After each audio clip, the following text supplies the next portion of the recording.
Your voice, your opinion, your community. Fact TV, free speech protected.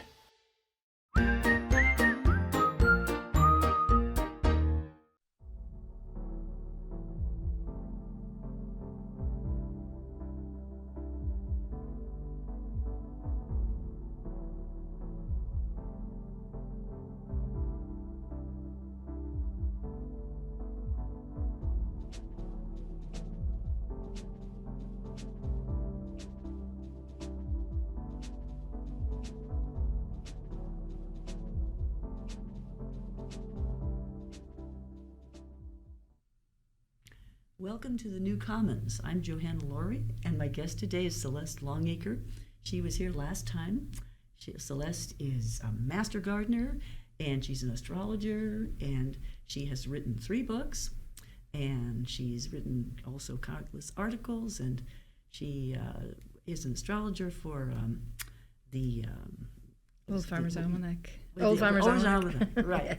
Yeah, and so there's many things we could talk about, but I thought we would start today with talking about healthy eating. Okay. Because I'm particularly aware of this right now myself, because this time of year I get seasonal allergies, and it doesn't last long. It's like 2 weeks. I mean, I don't have the horrible things that happen to some people, but I just feel like my whole body is saying, gearing up for this wonderful season that's upon us just really suddenly. Yep. When everything starts to be green, and when now it's especially, of course, it's especially the trees and the pollen. The pollen, all seem to come at once. It's amazing to me that it isn't there and then boom, it's right. there. Yeah, it's and so overnight. I'm really aware of the fact that I have to eat well at this time of year. I know, and I crave anything that's fresh, and especially salad and parsley and you know. And yeah. Are those things beginning to come up in your garden? Are you? Just barely. I mean, we got a lot of snow with the last storm. We got probably 14 inches, and so really it was just yesterday that the snow was finally gone. Yeah. So I'm seeing little tiny things coming up, like my lemon balm is coming up. And, but what I'm really interested in is my parsnips. Okay. Because I leave them in the ground all winter, and it sweetens them up unbelievably. And I planted a bed bigger than this, probably 1.5 times that. So I have a huge amount of parsnips, and I'm digging them up and cooking them, and they're just so delicious. And I like it because in the spring there's not much to eat. That is true. You know, in the fall there's so much to eat. The farms have just buckets and buckets of stuff. Yeah. But in the spring there's not really much. Yeah. So I have that, and I also have some false nettles. What's that? Lamium. It's actually an edible flower. It's a ground cover. And it doesn't have the stinging of the nettles. And I knew the flowers were edible, but I just found out that the plant is edible too. So I have quite a bit of that, so I'm going to incorporate that.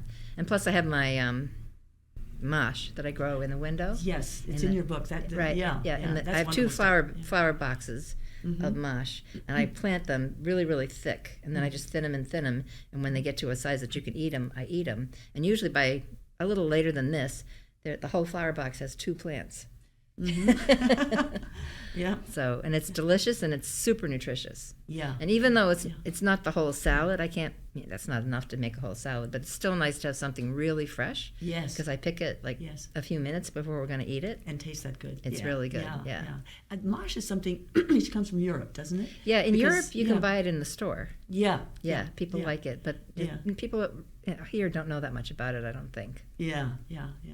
It's when we lived in Italy, there were wonderful things that would come up in the farmers markets. You know, of course, they don't have as much cold weather and snow there. We have a very short season here. We do. Yeah, we really do. Yeah, we do. Yeah. But you know, also another thing that I liked in the springtime is dandelions. One of the first things that grows is dandelions. And if you pick them when they're tiny, when they're little, then they aren't so bitter. Right. And they're wonderful in salad. Yeah. Yep, and they're really good for you. Yeah, because they're full of all those vitamins. Yeah, and violets too. Really? Yes. Yeah, and violet, the leaves. You eat the whole thing, I suppose. I think. Yeah. And the flowers are really good for you. And I know there's a lot of that stuff in our lawn. We don't, we never really actually planted the lawn. Yeah. I mean, grasses are very opportunistic. Yeah. So they will just come. But they came with a lot of violets and dandelions and other things which we let grow. Yeah, well, I'm sure that our ancestors just went out and foraged, all kinds of things coming up. Yep. And we could do the same if we knew what we were doing. Right. So, Well, and it's I think it's wise to sort of pay attention to that and try to learn a little bit of that. Yes. And you can, because there's a lot of books that are coming out now about foraging and what you can do for yourself if things don't, if things go wrong. And Yeah. Or if you're just walking in the woods and you see something, you think, could I eat that? Right. There's a book that can tell you whether that's edible or not. Yep, there are. There's also a phone app. Is it really? Oh, that's good. That's good. Yeah. That will identify what it is. I don't know if it tells you if you can eat it or not. But if you know at least what it is, if you know what it is, then you can look it up. Right. Yeah. Right. Yeah. I was also thinking about the sort of the trajectory of food in this country, because when you think about it, when people came here from European countries, they had their traditional foods, which were very good. Things that they ate, and then of course they adopted a lot of Native American foods. So I think actually the first couple hundred years of food here in America was pretty good for you. Well, they brought stuff with them. Do you know they brought the dandelion? I think they brought the dandelions with them. Really? There weren't any dandelions I don't think here? there were any dandelions here. And they brought the comfrey with them. They called it knit bone. They didn't want to be without it. And I've heard they brought witchgrass. Oh. Which is it's got a really long root. It's down in the ground, so it can be difficult to get rid of. But apparently it's medicinal, so that's why they brought it. Yeah. And farmers are like, oh, they did? Wish they hadn't done that. Because it can be hard to get rid of. Yeah.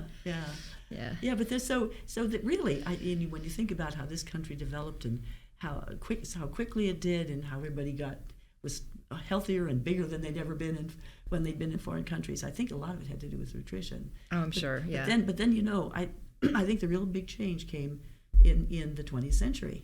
I think it came a little before that. You think before that even? I think, because of all the machines that started doing things. That's what I'm getting at, is that when you started mechanizing everything, then everything changed. Right. Everything changed. And, because a lot of the mechanisms that, especially the seed oils, like the soy oil and the safflower oil and anything that's a seed oil, Crisco. Right. Remind me. They not only took out the good stuff, but they created a real imbalance between the B3s and the B6s. So things like butter and coconut oil have a natural balance between the B6s and the B3s, but Crisco and those other things don't. They have way too much B6. And they're a totally phony product. They are a total. They're not food. When I think about that, I grew up in the late 40s and the 50s, and what people ate then, you'd just be amazed today. I mean, I am. When I think back on it, I think, my God, that we survived that at all. Because really, everything. So coming out of the Second World War, so many things were canned. Right. I suppose they had to, because after all, we were feeding the troops in Europe, and we were, all of a sudden feeding a whole lot more people than we ever had. But the idea was that somehow this was good for you. And of course it really wasn't. I mean, eating, beans and carrots out of tin cans and what this thing called Spam. You don't remember that? Because I do remember you? Spam. But I remember my childhood that there was that. And my mother would got something else out of a can that was chipped beef that tasted actually pretty good when she made a sauce for it. But, who knows what kind of nutrition was in that. And then there was Wonder Bread. Right, and if you go through the supermarkets now, I mean, most of what's in there is poisonous.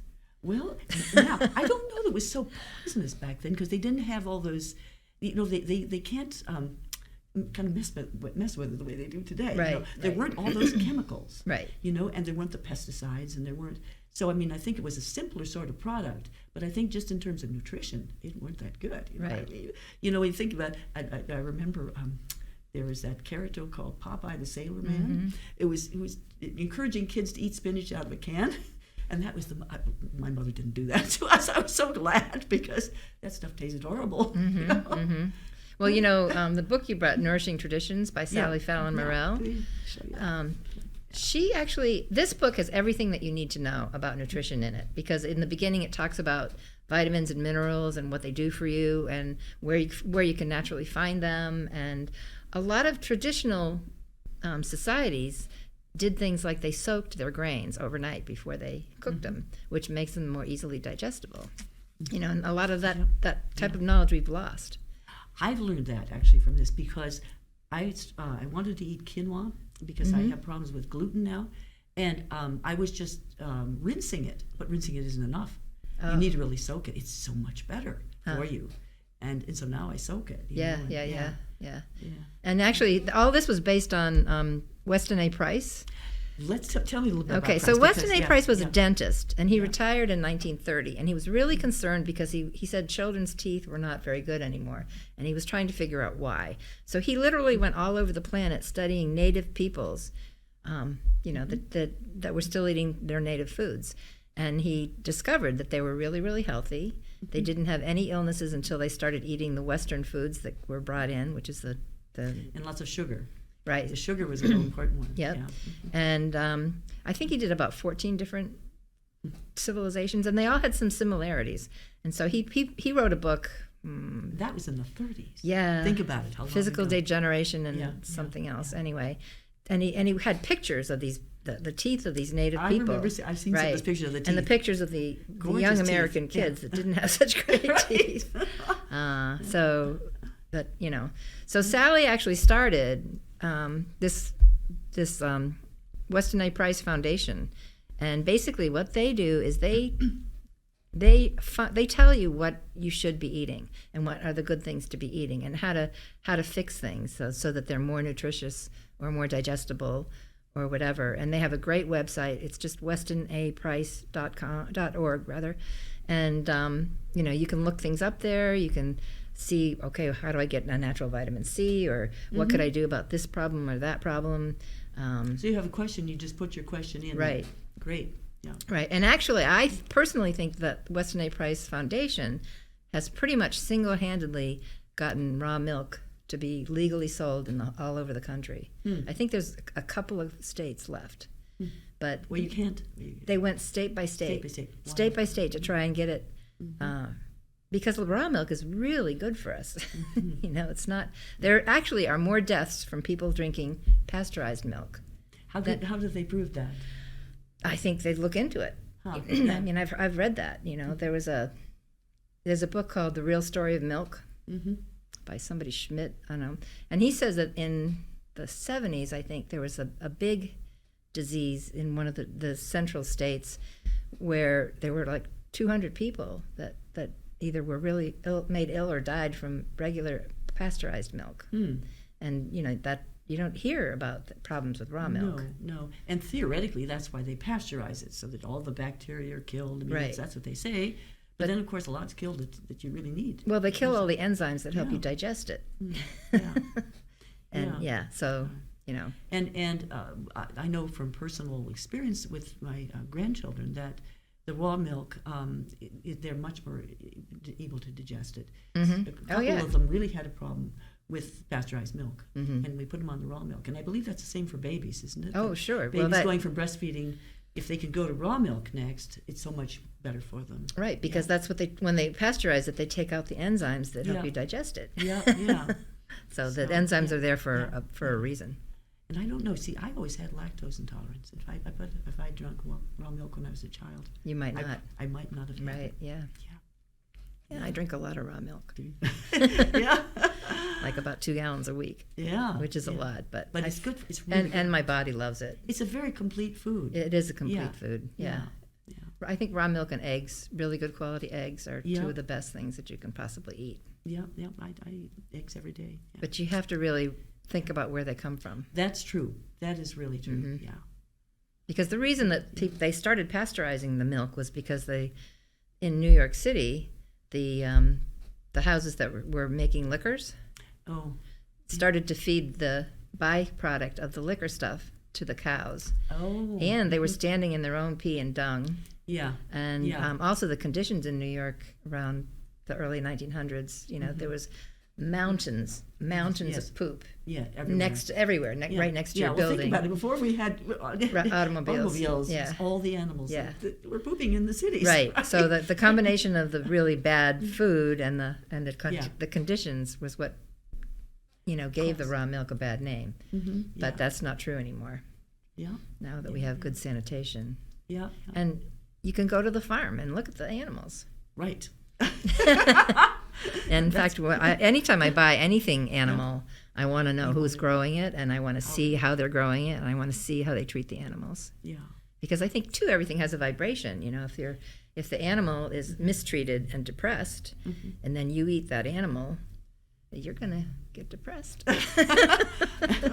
Or it's a possibility. Yeah, and you're certainly going to get sick if the animal is sick. Right, And absolutely. you're going to get full of antibiotics if the animal has been pumped with antibiotics. Which most of them have. Right. Yeah. So, yeah.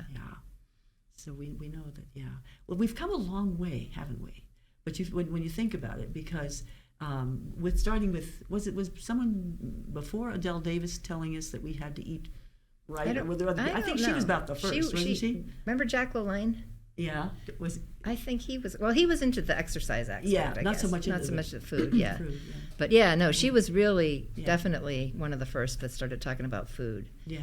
And she documented how food would cure this, and that food would cure that. And if you go back a little bit further, scurvy was a big problem until they realized that was a lack of vitamin C. Right. And then rickets was a big problem until they realized it was a lack of vitamin D. Right. And we don't do that anymore. No. We don't. Instead of looking at the cause of illness, we're trying to come up with a drug to cure it. Right. Because that's how big pharma makes their money. Yeah. But that's happened even with supplements too, when you think about it.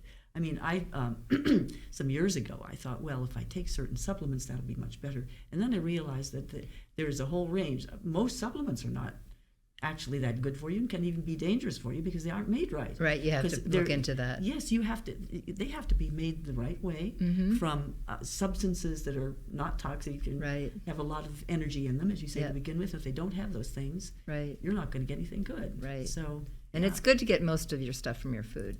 Yes, that's true. Because we're supposed to be eating good food. That's certainly true. I find, though, as I'm older now, that there's certain things I need to supplement with because my body just isn't, creating them in the same way, isn't reacting in the same way. So that if I eat good food and I have a little bit of these, it's like, I don't know, it's not a lot, but just the right amount, a certain amount of this and that. Yeah, I take supplements, but I don't take them every day. Yeah. Just take them now and then. But so there's we know better how to take care of ourselves. We don't always do it. Well, I think a lot of people don't know better because if you just watch television, or you look at the food pyramid. Yeah. Did we talk last week about the number you 3? mentioned a little bit, yeah. The food pyramid? I couldn't believe that, what you said about the food pyramid. Yeah. It wasn't that great to begin with, but... No, I know, but Lucky Charms? Yeah. I don't think so. That's very strange. Where did you see that?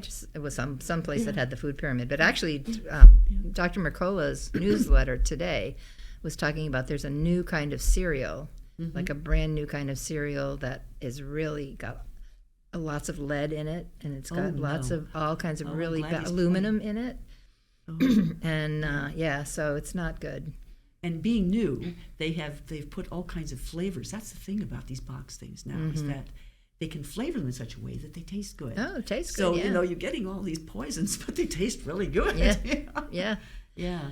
So it's Yeah, that's it. And that is this deceptive advertising. When you think about it. Of course it is. In this country, we were almost, I think, the inventors of, when you think back to the early 19th century, when big agriculture was beginning to really take over in this country. The idea was to sell as much as you could, and it wasn't that it was going to be better. There's going to be more of it, and it's going to be cheaper. Right. So everything in America was geared toward being cheap, and plentiful. Right. But when for years now, when I go to a supermarket and I look at the vegetables and the fruits, particularly the fruits that are not organic, they don't have any flavor. They don't, and they go to pot right away. Yeah. You bring these home, and they're in a day or two. Yep. They're gone. Yep.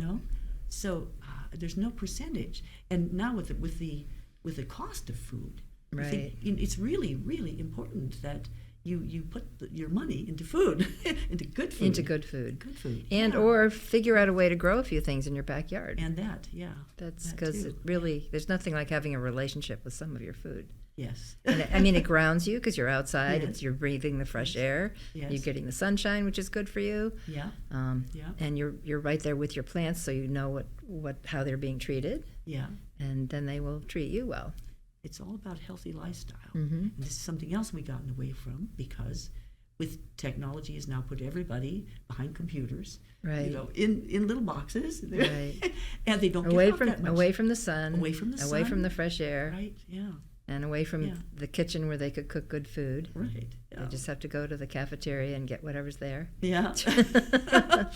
which probably isn't that great. Yeah. Well, it all depends. I mean, Yes, I it like does what depend. they cook at the co-op. When I find that I really have to do something, Yep. they're putting a lot of effort into making some food that tastes good and comes from good sources. I think so too. But a lot of places don't Right. do that. Well, I think that people just don't know. I don't think they're trying with restaurants. I don't think they're trying to give us bad food, but Yeah. I think they just don't know how bad the oils, especially the oils that they cook with. Well, what would you recommend about oils and how do people Okay. source them at this point? Well, I cook with coconut oil and butter, and I use olive oils in salad dressing, but it's not really good to heat olive oil too much, so I don't use it too much in cooking. Okay, interesting. But 'cause coconut oil, yeah. you can really has a very high what they call smoking point. which does the coconut oil? The coconut yes. oil. Yeah. So you can pretty Yeah. much cook anything you want with the coconut oil. Yeah, yeah, And again, you have to get good quality coconut oil. yeah, yeah. So, yeah, but it's delicious, and the butter is really good for us, and that's really delicious too.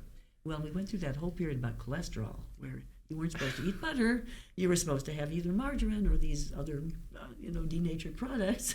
Well, it's Yeah, it's about money. it's all about money and about the products that they want you to buy. Yeah.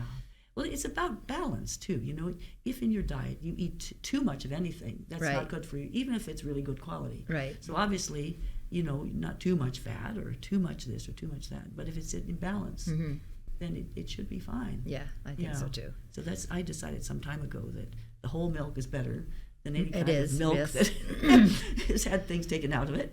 Well, And- you know what farmers give to pigs when they want to fatten them up? What's that? Yeah, Skim milk. they do. They do. Mm. That fattens them How up. does that fatten them up? It fattens them up. Yeah.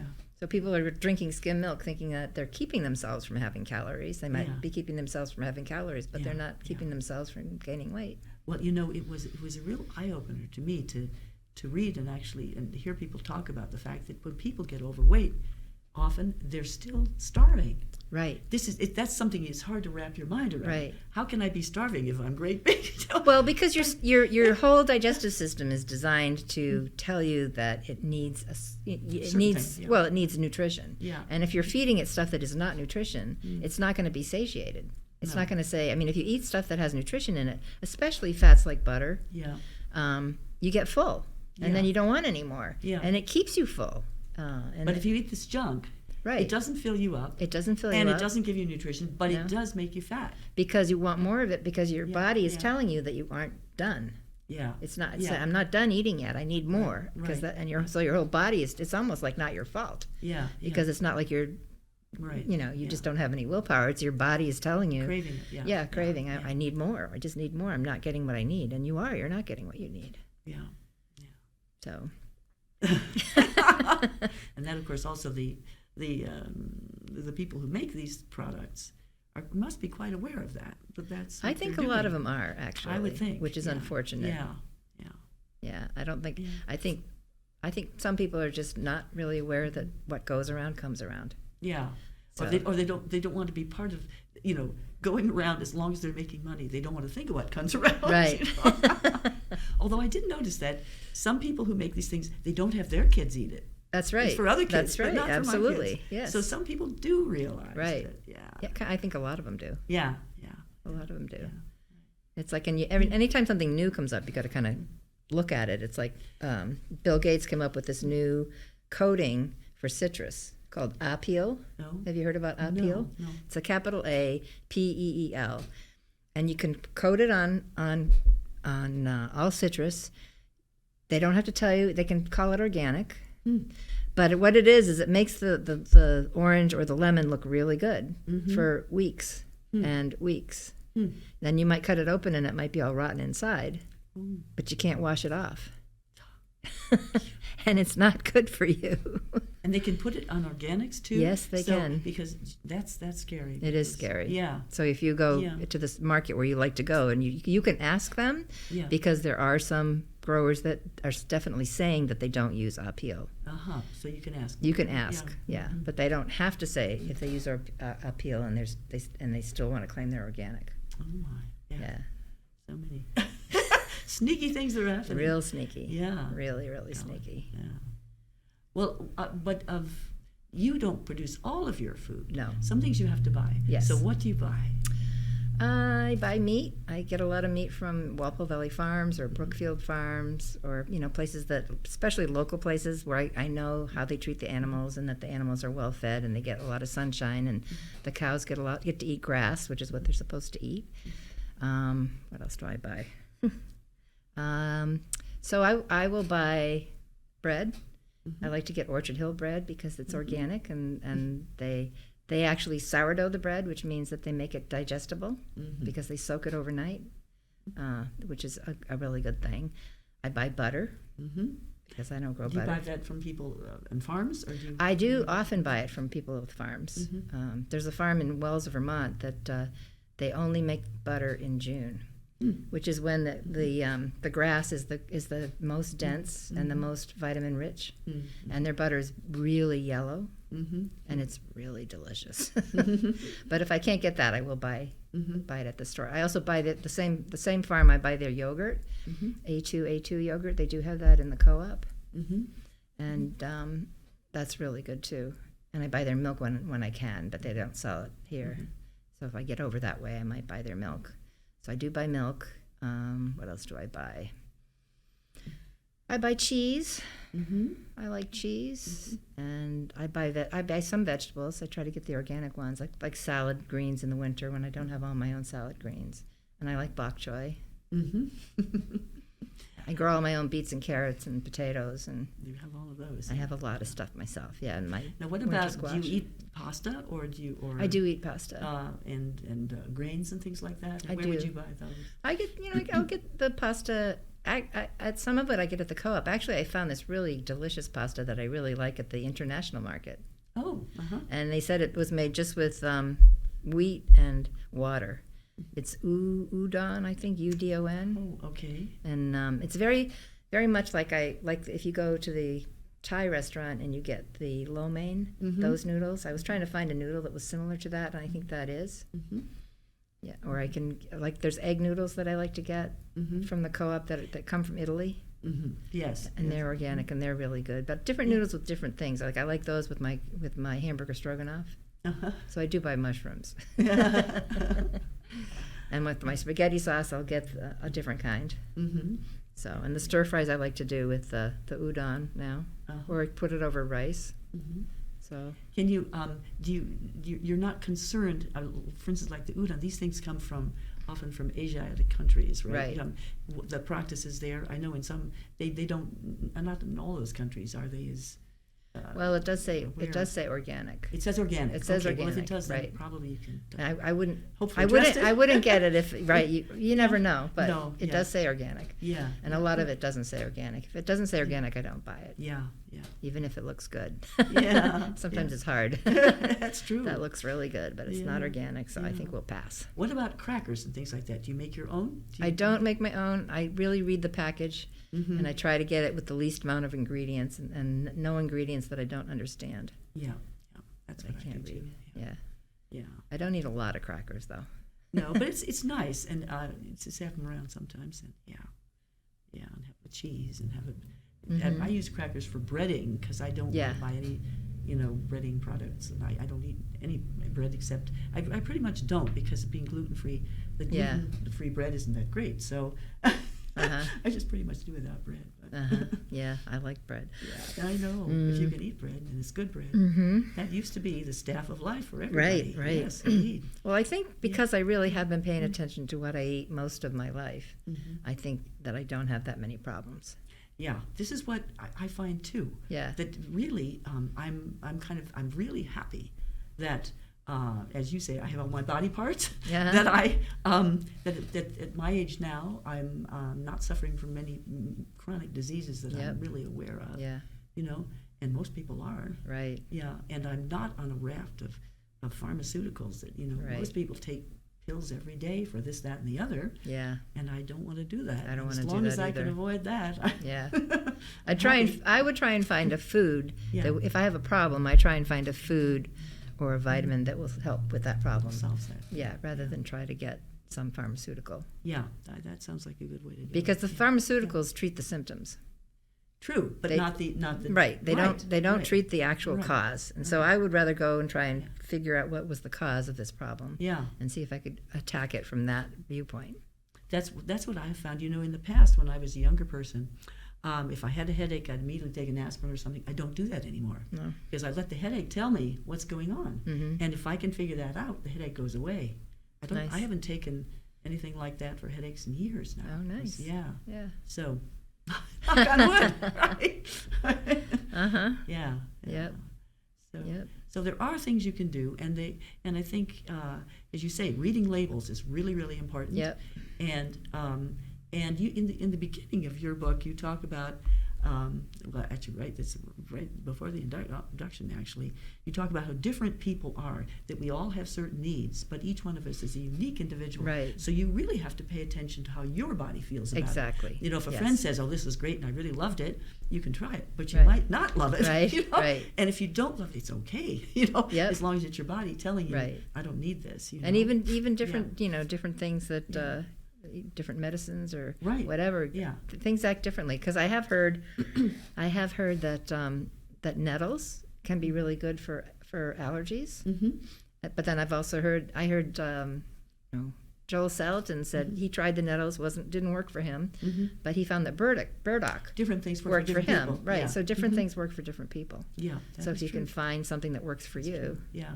And different amounts too. And I find as an older person, the older you get, the less you need of anything like that. Right. Because somehow your body reacts stronger to it. And so, yeah. So I do feel sorry for older people who are taking too many things, because I think this is part of, too many pharmaceuticals. Why they and- don't feel so good. Yeah, why they don't feel so good. Right. Because they yeah. don't. And I think a lot of people don't even remember what it's like to feel good. That's it. Isn't Yeah. that sad? Yeah, it is It's sad. really sad. Yeah. Yeah. And a lot of depression. Yeah, that's right. Yeah. Yeah. It's not Yeah. a good thing. It's no. So, in fact, I think a lot of pharmaceuticals make people depressed. I think so. And then the combination of them. Right. Because they really don't know. Well, they don't test how it. they all interact. They don't test it. Yeah. So, yeah. You're on your own, honey. That's right. I know. So let's talk a little bit about you. You as activist, which I've noticed. It's interesting. I found out about you from reading your column in the Shopper News. That's when I first. And I got every time you would appear, I'd read you first, because I always found there was always interesting information, and I liked your attitude toward things. So, and how long have you been doing that? How long have you actually Shopper writing for News? the Shopper News? Yeah. Maybe, that particular column, I think I started in 2015 Okay. because the book had just come out. Oh, okay. Yeah. Okay, so that way particular of advertising. way back, Yeah. decades ago, I used to do a happy birthday for the different sun signs Oh. for the Shopper News. Oh, okay. Happy birthday Aries, happy birthday Taurus. Oh, okay. So I did that for a few years too. So Yeah. after a while, I had pretty much said what I needed to say. Yeah. But all the time is different. And like this Shopper News article that I wrote yesterday, which will be out next week, talks about what you can plant, even though there's still frost coming. Because there's a lot of things that don't care. Yeah. There's a whole lot of things that don't care. There's a whole lot of things that do care. But what I find is if I start with the stuff that doesn't care, because, I get the bed ready, I add the soil amendments that I'm going to add, I add the manure, the compost that I'm going to add, if I have to fluff it up, I fluff it up, and then I'll plant one thing, and then I have to go to the next bed, I have to clean it up, and then I have to add the soil amendments, and then I have to add the manure. So, it just takes a lot of time, and get all the leaves out, So by the time I get around to the things that don't want to have the frost, usually the frost is gone. Maybe do you want to hold up this? Sure. And talk about she has a nice list here of what you can plant when. So. Okay, so the cold weather crops, these are things that can be planted as soon as the snow melts in April. Okay, among them, snow peas, lettuce, Brussels sprouts, broccoli, cabbage, Napa cabbage, beets, Carrots, although it's best to wait until after May 20 or cover them. The carrots, because the carrot weevil lays its eggs on May 20th. Parsnips, turnips and rutabaga, radishes, Swiss chard, kale, onions, leeks, pansies, snapdragons, sweet peas, and potatoes. Although if the potatoes come up, you have to cover them if it's going to frost. But usually that's kind of easy. Just take some of the soil that's around them and cover them up. So those can be planted anytime now. I usually start with the peas and the lettuce, or the snow peas, because and I broadcast them, which means that I just kind of put them all over the place. I don't do rows, and I do that with the lettuce because, and then I cover it with a little bit of compost or aged manure, because the little tiny lettuces that come up, my chickens like to eat that. Oh. And with the peas, I do that because Crockett said, if you're stingy with your peas will be stingy with you. Well, it's interesting. They're quite different because the lettuce seeds are very tiny. Right. So you think and the peas are big. And the peas are big, and I always thought you had to put the peas down a little farther. Well, what I do is But I what just do you scatter do? them on the ground after Yeah. it's all ready, and then I just poke them in. Poke them, okay. Poke them in. Yeah. But I plant a lot of peas, and I never thin them, and I think maybe the ants take some of them, or they don't never all come up. No, and they never all come up, but Yeah. but the peas do well, and they need something to climb on. Yes. So usually I try and figure out what I'm going to have them climbing on. Yeah. So what I've been doing is taking those round tomato cages Yeah. and tying them together, and then putting some posts on the corners and putting string up higher, Okay. and this way and that way, Yeah. so that the peas, as they grow. Yeah. This year, for my birthday, my husband bought me a nice pea fence. Now, what does a pea fence? A pea fence. look Well, like? I bought it at Gardener's Supply. I don't have it yet, but it should be coming soon. But the nice thing about it is it's tall and it folds up for storage, so you can just take it out and stick it in the ground. And instead of doing all that work with all that string and all that kind of stuff, I saw it and I said, "Oh, that would save me a lot of time." And peas are pretty much all the same height, aren't they, when they grow? Or there's Pretty some much. that are- I mean, I think Yeah. different there's always Different differences with varieties, different yeah. varieties. Yeah. So that's something that you should do if you do garden. You should find out, make a list, put it in on your map what variety you did plant this year, and if you really like it, then you can get it again. And if you didn't like it, you can try something different next year. So don't write peas. It's good to keep notes. It's Right. really good to keep notes. You because- forget. You Yeah. think, I'm going to remember what I planted No, there you last don't. year. No, you won't. No. No, you won't. Not at all. Oh, Yeah. yeah. Yep. Yeah. So this year I'm going to try planting. I have some onions that I put aside that were open pollinated, good keepers. So I put them aside. I put about 20 aside to plant for seed, because onions and carrots and beets and turnips and parsnips, they're biennials. So the first year they go into the root, and that's what we usually eat. But the second year you take the root and you plant it, and then it goes to seed. So I'm going to try that with a bunch of parsnips and a bunch of onions this year. So I've done the parsnips before, and they were pretty easy, especially because I leave them in the ground anyways. So I'm just going to leave more of them to go up to seed. But the onions you have to take in and then replant. I haven't replanted them yet, but I probably will do that within the next couple of weeks. And onions can go out. I also bought some onions from a friend who got them from Johnny's, some onion plants. And they got delivered to her house last Tuesday. Last Tuesday, was it, before the storm? And I was there, and I said, "Oh, I need some onions. I'll buy some onions from you." And she said, "Okay." And then I said, "Well, when should I plant them?" She goes, "Well, you really should plant them today." I said, "Today?" I said, "It's going to snow." She goes, "Oh, they would love that." So I did.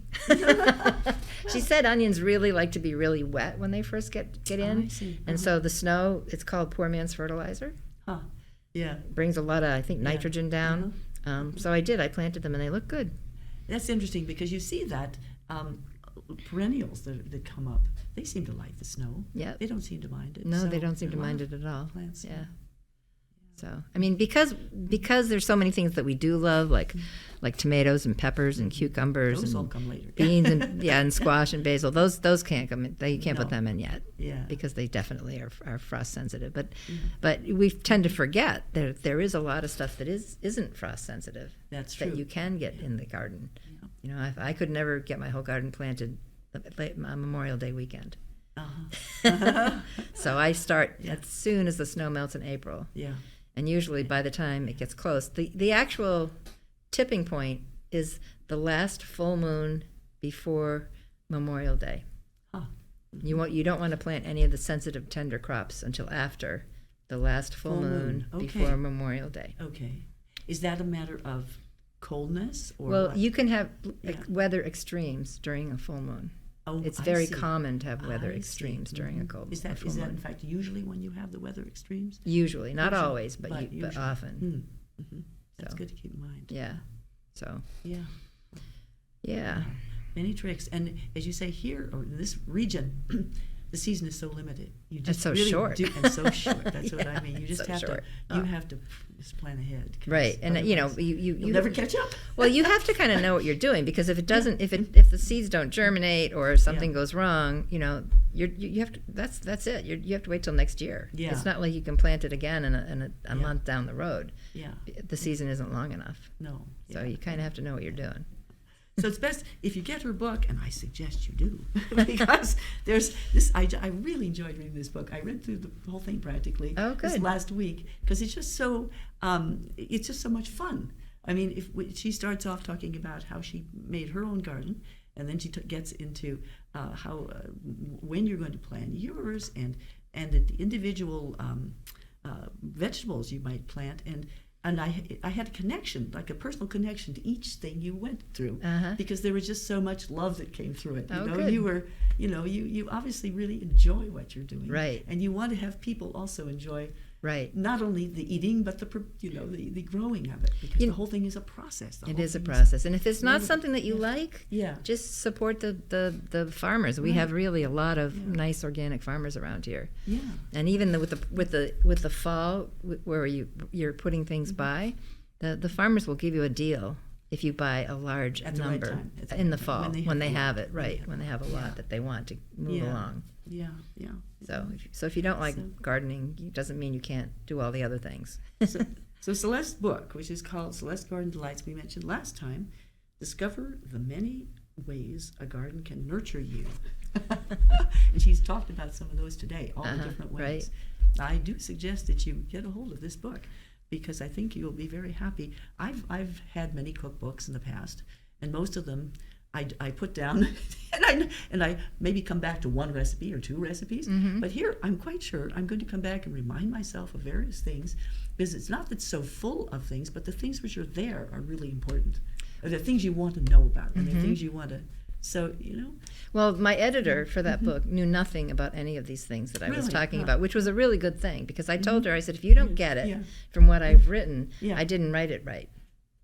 Because Good. it should Yeah. anybody should be able to read Yeah. what I've written and sort of come away with the knowledge of how to do it. Yeah, yeah. Without having to ask any more questions. That's it. And so it's not intimidating, as so many books are. It's not. It's encouraging. It's inviting. Oh, good. Thank Yeah, you. It is. Now, I wanted to spend a little bit of time on also the other people you mentioned, because Celeste in this book has very graciously had a last chapter in which he interviews several people. I assume these are friends of yours. Or people They're people you I know. They're yeah, people I people you know, know. yeah. And I wanted to talk a little bit about them, and so some of the other people who are doing interesting things in this area, because one of them was the person who talked to you about soil and the importance of soil. Dan Kittredge? Yeah. So that's something we don't think about that much. But if you want to start a garden, you really do need to know Right. something about your soil. So. Well, there is a Yeah. kind of a movement now with regenerative agriculture, and Yeah. their main point is if you want to have really good food, you need to pay attention to the soil. Because it's the quality of the soil and the soil organisms, and the soil organisms feed the plants, and the plants feed the soil organisms. So there has to be a combination between them, and that's why he's dead set against turning the soil, Yes, yeah, and that's something I feel like I'm just going to have to tilling. try, because I've always I was taught to turn the soil. Yeah, absolutely. And everybody does it. And then, we've done it for hundreds of years. Yeah. So I've got a different way of doing it. But And it there's makes sense to me. It makes there's sense to something me. like 34 states that have a plow in their logos, Huh, yeah. which is not good. yeah. Well, because and what Dan says is that when you till or plow, you're interrupting all the work that the soil organisms have done. They have their own little villages and their own little paths, and you're That just makes messing sense. that whole thing up, and so they have to go back to square one and start over, and that's not really good for your plants. Yeah. And it's best not to ever walk on your beds. Yeah, that's something I learned anyway. Yeah. especially when you have tilled and this is bare soil, and then you're just packing it down. Right. That's not good for anything. No. Yeah. No. Yeah. So Right. Yeah. And you have to, and Dan also says if you give Yeah. your plants everything that they need, insects can't eat them. Well, that's amazing. Yeah. I think that's true. He said that if the That's sugars are interesting. too high. Huh. He said the insect's job is to eat the food that's not good for us. Like they're like scavengers then. Yeah, well, that's their job. They're doing their job when they're eating the food that isn't really good, which is what they're supposed to eat. Yeah. Huh. So if you really and it's not easy to give your plants everything that they need. No. You can get your soil tested, which is a really good thing to do, because then they might say, well, you need boron or you need calcium or you need something else. But different plants need different amounts. But you have a general, don't you? Right, I have a general thing thing. that you put on. Right, Yeah, and things that works that I pretty do. well for most things. Most things, yep. Yeah. Yeah, and I don't give it ever any poisons or any chemicals of any kind. Yeah. Well, and that would most people put some fertilizer on, but that's not a great idea. I can see. Well, it depends. I mean, I consider the compost and the rotted the old but I was manure thinking is a about the fertilizer. the things you get Like Miracle Grow. Yeah, well, right, or well, even if they say it's organic, and it has a certain percentage of this, that, or the other thing. Do you recommend that at all or not? No, Not really. But it's hard to find organic manure. Yeah, that is true because it is. Yeah, it's very hard to find, but you can find it if you look around. Yeah, or you have a friend that has cows, or and you have to ask if you get what is it? Is it if you want to put composted materials that they haven't come out of sludge and some of the things? Right. Yes. You have to know where the compost comes from. You do have to know where it comes from. It's best to make your own. Yeah. And it's amazing how much compost you can actually make just from what most people put into the trash. Yeah. Because it's like all the eggshells and all the tops of the carrots and the tops of the beets and if you peel your potatoes, the potato peels But then you have to be really careful that you don't put in meat scraps, because particularly if you live in town as I do, it attracts these animals. Then you're going to have critters. Right. All the time. Well, and then if you put if you put a fence around around it and you don't do much of that, I don't think it's a problem. Yeah. But it's like for me, when I cook shrimp, the chickens love the shrimp shells. Yeah. So that's one of the things I like about having chickens is nothing goes to waste. Yeah. Yeah. And then the you chicken get the eggs, and the eggs right. are We get the all eggs, and then we full. also get the chicken manure to put on the garden. Yeah. And the chickens digest the weed seeds, so they get all the weeds that Yeah. have seeds on them. Yeah. I don't put those in the compost Oh, because the seeds would stay in the compost, and then when I put And the then- compost back on the garden, the weeds would come up. You'd have the happy set of weeds there. Yes, Yeah. yes. Yeah. Well, so, yes, I'm just, we're not going to go through everybody in this list, but if you get this book, you will then see who of the other people in this area who are also doing interesting things around gardening and nutrition and raising animals right. And so that's another perk to the book. We don't have too much time left today, and I did want to talk a little bit about the solar eclipse. Oh. If you're up for that. Sure.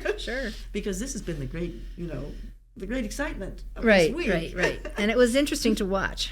Did you watch it? Yes, I did Yeah. watch it. I didn't go to a place to have the total solar eclipse, but it was very interesting to watch. And if you do have your chart, a copy of your chart, what you would do is you would look at where 19 degrees of Aries is. Okay. And you'd look in what house it was in, and you would see that maybe that is up for a little bit of change.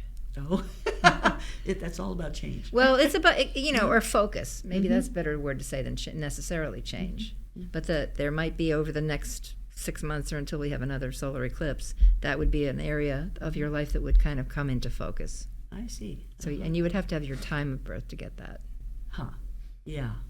Because that's what sets the planets, that's what sets the houses on the wheel, is the time of birth. Mm-hmm. So. And how would you then relate that to where the sun was right then, in terms of it wouldn't be just your sun sign. It would be. Oh no, it wouldn't be your sun sign at No, all. It wouldn't. So not necessarily. It would be where 19 degrees of Aries falls for you in your chart, whatever house it falls in for you. All right. That would be an area that would be focused. You might be focused more on that, whatever those activities are in that particular house. So, and actually, these solar eclipses happen rather frequently. They happen, just that they won't. Is this the one that is a total eclipse won't happen around here, right? For another 60, 70 years or something. Like I don't know. That, right? That's everybody I heard of who went up to Burlington, Vermont, did that because they wanted to see the total eclipse. Right. I talked to my son, who was one of those, and he said, "Oh, it was just amazing. It was." To see the total eclipse. I mean, I saw the eclipse here that I could see from my back porch, but but he said that it was that because he said actually at the moment of the total eclipse you can take those glasses off, which is quite I just think I'd be afraid to do, but and then you see this bright sort of reddish corona around it, and also people said they saw other planets. They did, which was kind of cool. Yeah. So. And it got colder. Yes, it definitely. Definitely got colder here. It's like it dropped 10 degrees. Right, it did. Even though it had been a warm day, a hot day. And you could feel how warm the sun was. And then when it disappeared, it was like, where's my coat? Yeah. So it was different. It was kind of cool. So it's funny because this is, of course, a natural occurrence in the cosmos around us, but we only see it at certain times, so it's very exciting to us that we can see it. Right, it was. So I suppose in terms of the bigger picture, wars and all this, does this ancient people thought when they looked at this, I'm sure, that something was coming. Something was coming, or they were being punished, or something. But I don't know if we should look at it that way. Well, I think when you have an eclipse and in shadow does pass over certain countries, usually there is activity in those countries for the next few months. It's kind of an active place. So we may expect some activity in this country, some kind of dramatic things to happen, which can be good, not necessarily bad. I think we're kind of expecting dramatic things anyway, given this cycle, this presidential cycle is coming up. Right, that's true. That's true. Yeah, it's different. It is. It's real different. Yeah. Yeah. It's different than it's been for sure. So, and the other book we don't have time to go into today, but another time we'll talk more about Her Visitor's Guide to Planet Earth. One of the things I love about this, we have a couple more minutes, and I didn't realize this until I opened the book and I looked at the way the art goes on it. I love that because the signs come in from the cosmos and they come into the Earth and they come in a spiral, and it really, to me, really relates what's going on in the macrocosm with the microcosm. Yep. And that's what astrology is all about. Right, as above, so below. Yeah, trying to relate ourselves to this thing which is much bigger than we are. Right. And make some sense of it, know.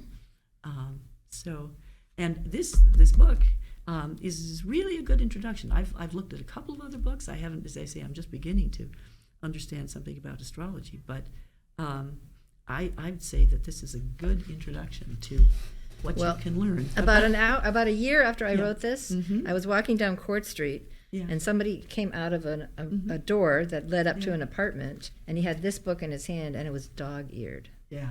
I was so shocked. Yeah. My mouth dropped open, and I didn't even say anything to the guy. He just walked away, and I was like, it was dog-eared. Yeah. So I thought, okay, I guess that's good. Well, a lot of years went into this, right? Before you I wrote that in 1 year. Well, and not that you wrote it, but how many years do you think about it before you wrote it? Well, I guess I had been doing astrology for a long time before I wrote it. But what I did was I didn't let myself look at any other astrology books. Right. And I really would spend, because a year is a long time. This isn't a very long book. No, but so I would spend days, sometimes weeks, just thinking about, okay, Yeah. what is astrology? What is, what is Aries? What 5 words could I use to best describe this sign or that sign? And so I would really get deep into thinking about it. And then the planets, what really are they?